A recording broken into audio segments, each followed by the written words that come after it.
Bugün 2013 yılının ilk dönem toplantısında yatırımcı kuruluşların yatırımlarının son durumları hakkında benden bilgi alacağız. Şu anda bizim envanterimizde 15 ayrı yatırımcı kuruluşa ait 342 adet elimizde uygulanan proje bulunmaktadır. Bu projelerin toplam proje tutarı 2 milyar 60 milyon 455 bin TL civarındadır. Bu projeler için bugüne kadar yaklaşık 500 milyon TL harcama yapılmış. Bu yıl içinde, yani 2013 yılı içinde yine 600 milyon TL'ye yakın bir düzeneğin toplamda bu işler için ayrıldığını görüyoruz.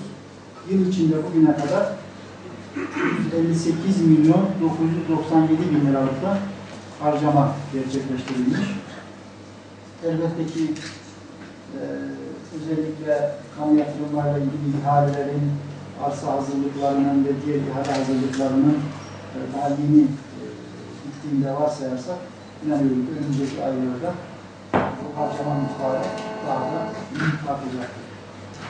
Şu anda nakdi gerçekleşme %22, toplamda fiziki gerçekleşme ise %30 civarındadır.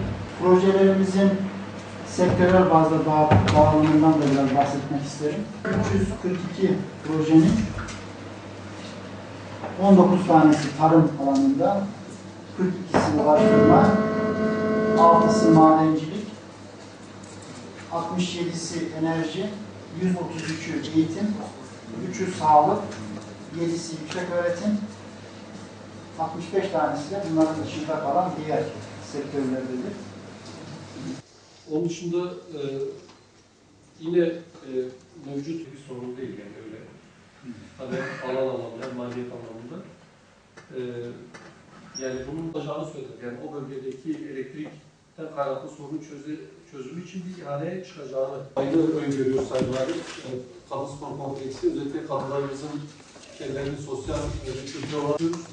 Onun dışında yine geçen sene ihalesine çıktığımız ve bir itirazdan dolayı iptal olarak adlandırdığımız alanın Batman Belediyesi'ne kazandırılması bundan sonra şu anda yaklaşık 12 bin metrekarelik bir alanımızın su temalı bir yollar, hani ağır tonajlı araçlara uygun yollar değil. Onu açıkça söylemek gerekiyor. Öyle de tasarlanmadı zaten. Yollar gerçekten hani geçilemeyecek durumda. Bizim bu sene 80 bin ton asfalt, tabii biz 1000 ton asfalt aldık karayollarından ama bu orayı karşılayamayacak durumda şu anda.